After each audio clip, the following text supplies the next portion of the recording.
my experiences that I had on November 22nd, 2013. Whoops, 1963.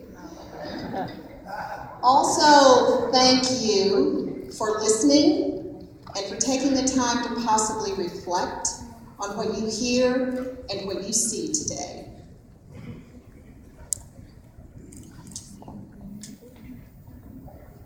I have two objectives today. One, to share my experience with you, and two, to remind you of an idea that John F. Kennedy believed in. First, in 1963, I lived in Mesquite, Texas. So where is Mesquite? It's a stone throw from Dallas, meaning if you stand on one side of the street, which is Mesquite, and the other side is Dallas, you throw the stone, and you're in the other city. I attended Mesquite High School, and I was a junior in 1963. I was active in the band, and I attended all those academic classes that you attend, which includes English, math, Spanish, and speech. I was very active in the band. In fact, I would have lived in the band hall if I'd had the opportunity. Remember, this is a small town, and on Friday night, the stands would be filled with people marching, clapping, hoop hoop hooray for the football team. I was in the marching band, and I played the flute. I marched very happily and excitedly. In October of 1963, our band director announced to us that we would get to play for the President of the United States. Now you need to remember that Mesquite High School was half the size of Kennedy, so this was a large honor for us, and we were very, very excited. So practice we did. Where would we perform? When would we perform? That was a secret, which we never learned. On November 22nd, 1963, I was sitting in my speech class, getting ready to give a speech.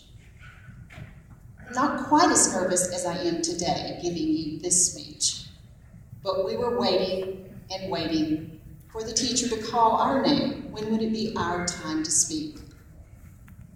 Class didn't go the way the teacher had planned.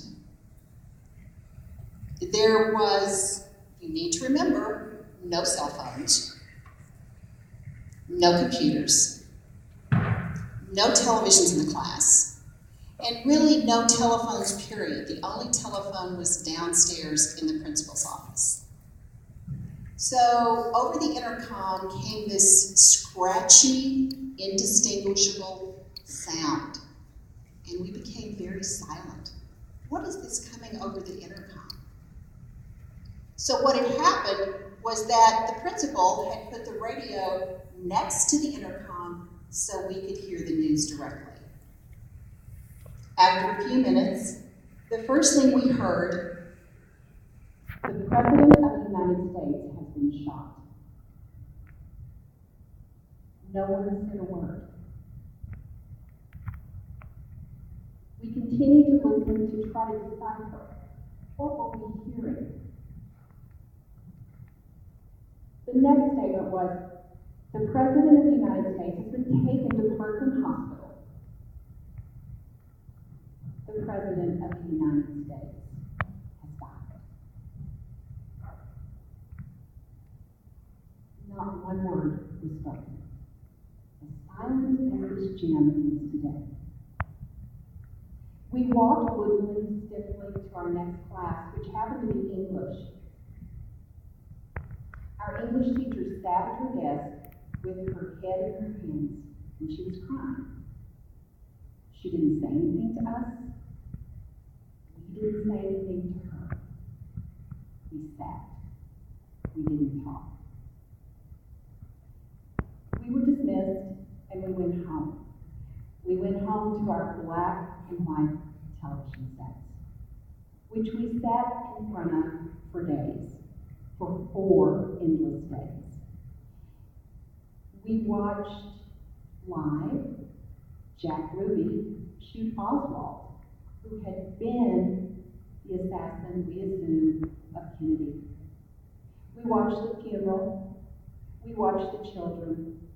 We watch Jack.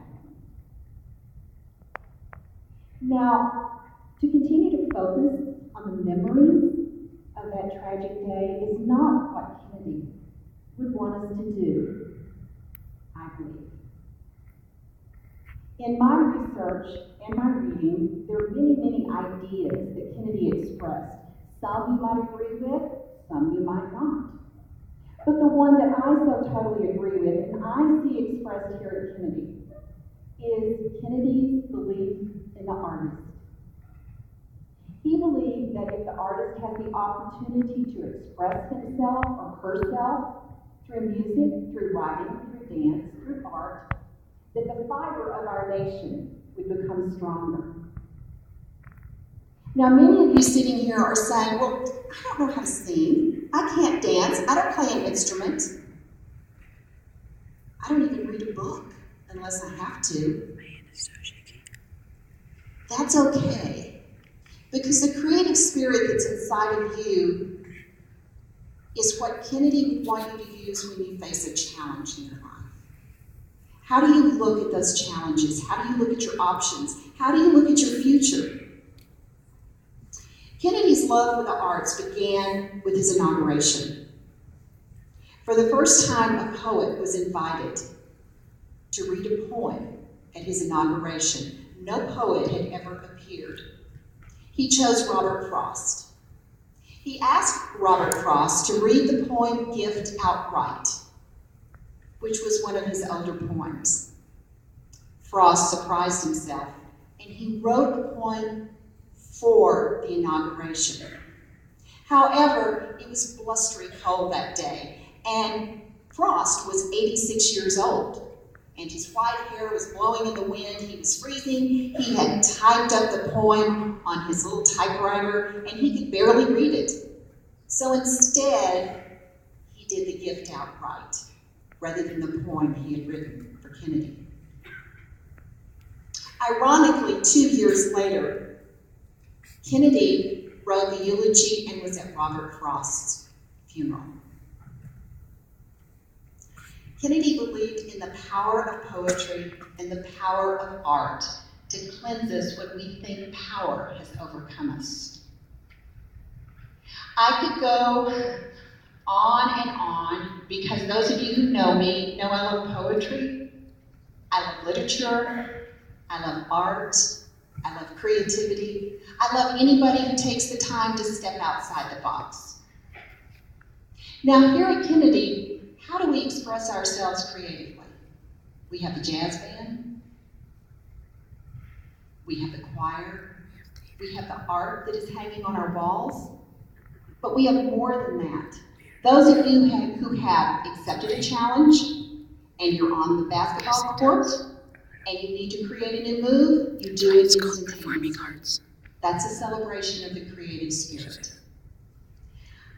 I'm going to close with 2 stanzas of one of Robert Frost's poems. Now, when Kennedy attended the eulogy of Robert Frost and he wrote the speech, he read a section of this, which, if I can find here in my notes. And many of you who have been in American Lit or IB and have studied Robert Frost, you're familiar with this. So when Kennedy eulogized Frost, he started with this poem, The Road Not Taken. 2 roads diverged in a yellow wood, and sorry, I could not travel both and be one traveler. Long I stood and looked down one as far as I could, to where it bent in the undergrowth. I shall be telling with a sigh, somewhere ages and ages hence, 2 roads diverged in a wood, and I took the one less traveled by, and that has made all the difference. So my challenge to you, and I think John F. Kennedy would say the same thing, which road will you take? The one less traveled by, or the one more traveled? And when you approach that road, what part of you will express creatively your answer? Thank you for your attention.